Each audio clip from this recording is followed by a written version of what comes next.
Sénégal. Jana to kër ba sonn mën nga jàngale gi te doo bouger doo fay weer nga élève te toll ci examen li nga soxla am na fi te mu gën la sur école au Sénégal. Alors pour cette partie, maintenant nous allons voir les règles de calcul, mais cette fois-ci appliquées aux propriétés du quotient. Propriété du quotient.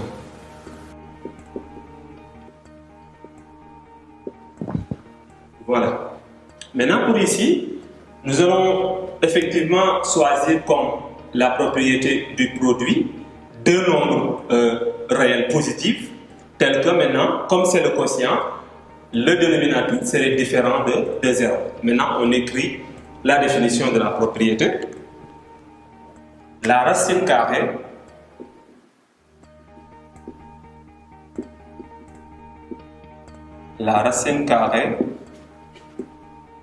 du quotient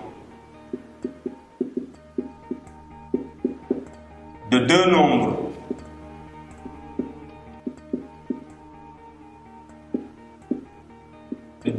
positifs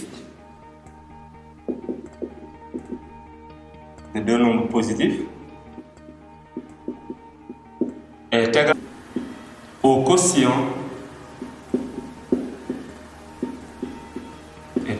quotient de leur racine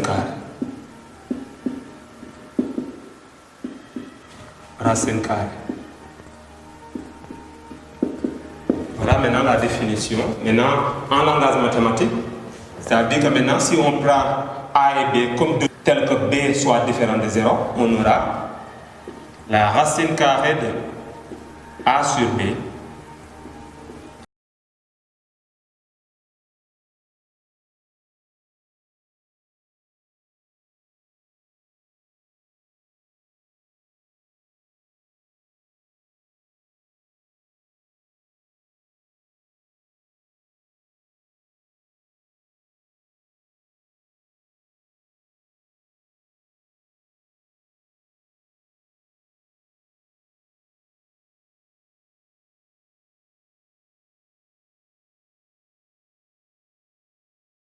Comment on fait pour éliminer ça? Maintenant, ça donne A sur B. Et maintenant, on va essayer de voir des exemples pour mieux comprendre cette définition de propriété du quotient. Nous allons voir les exemples.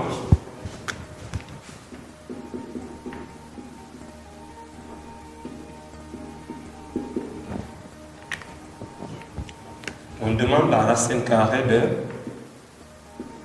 25 neuvième. Donc, on connaît la définition de la propriété.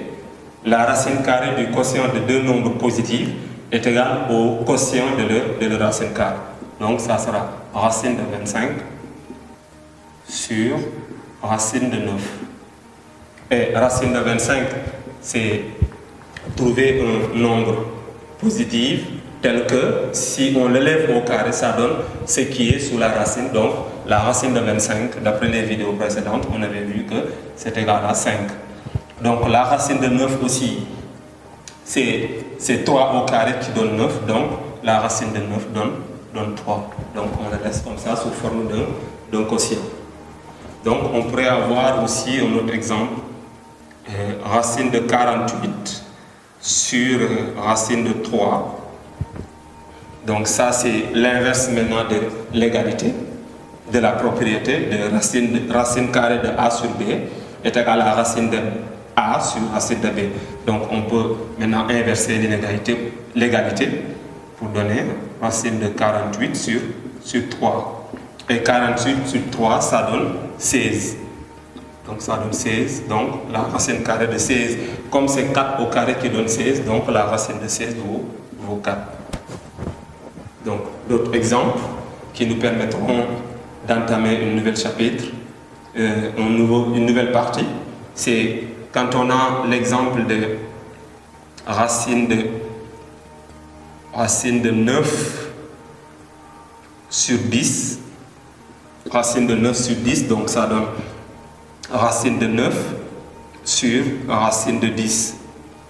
Donc ici on voit bien que 9 est un carré parfait, donc comme carré parfait, donc c'est 3. Et comme 10 n'est pas un carré parfait, donc on laisse comme ça, on donne racine de 10.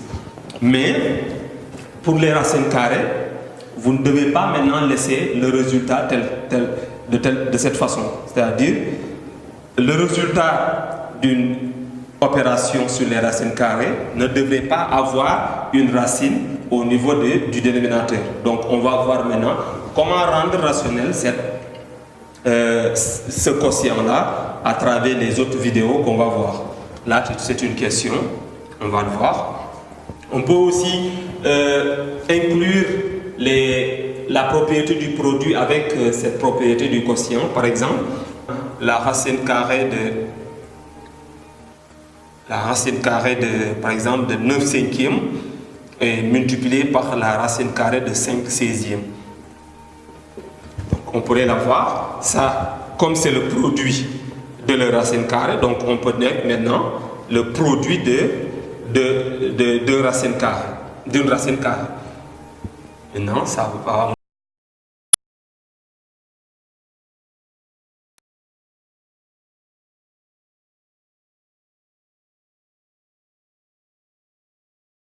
De 9 seizièmes.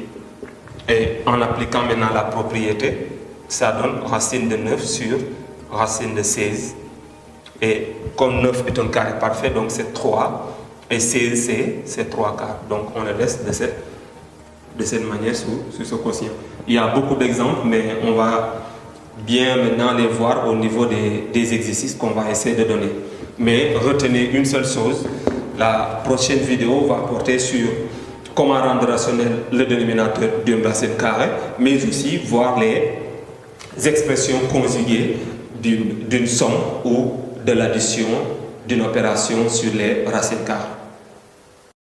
Elef te toll ci examen li nga soxla am na fi te mu gën a Assuré Colo